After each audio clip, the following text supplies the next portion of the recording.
3. This project aims to develop a new type of framework so to improve decision making for operability in water treatment plants. And this will be based on the use of an advanced quantitative risk assessment tool called Bayesian Belief Network, or BBN. So BBN is basically a graphical model that represents a set of variables and, more importantly, their probabilistic dependencies. Here we have a simple example for a coagulation process where the influent dissolved organic carbon and coagulant dose are what we call the parent nodes of another node at the DOC removal. For this example, each node is assumed to have only two states, high and low. And the statistical relationships between the nodes are expressed in a conditional probability table, which could be completed relatively simply from historical data.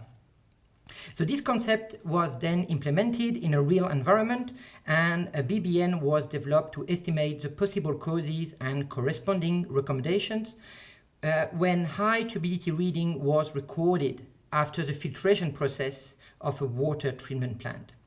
So that specific plant features a conventional process where raw water is pre-treated and settled before it is introduced to the filtration step.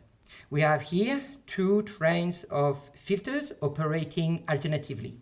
The outlet valve position indicates whether the filter is online or not. Important parameters have been identified for the development of the BBN, and they are highlighted in blue here, and could also be found in the graphical representation of the BBN developed for the operation of filter 1. Data collected directly from SCADA and other relevant documents describing the operation for an entire year have been already digested and integrated to the model.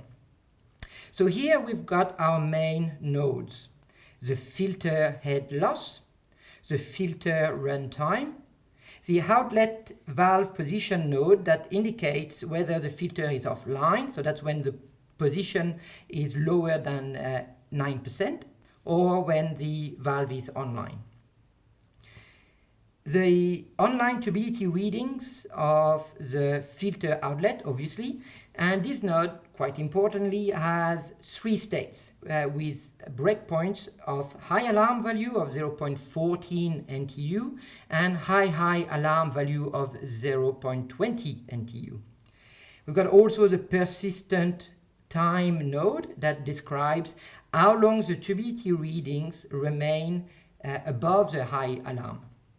And with all those parameters, we can now define a quite important node, the diagnosis node, for high turbidity reading. And this node has been given 5 states, including when the filter is offline, one state for normal operation, another state for ripening of the filter. So this is a quite expected phenomenon, generally occurring during the early stage of operation and lasting less than 30 minutes.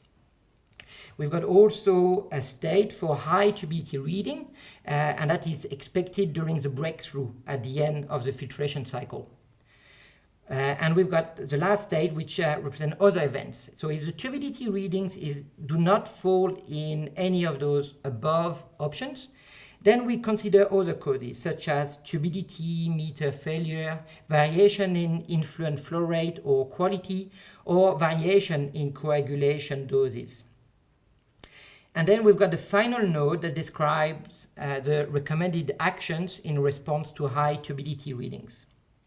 Now let's look at a scenario where we have high turbidity during the early operation of the filter and lasting for less than 0.6 hours. For the historical data, the BBN can diagnose that ripening is the most likely cause for this type of event, with a probability around 97%. And as a result, no action is needed. In another scenario, high turbidity occurs at the end of the filtration cycle.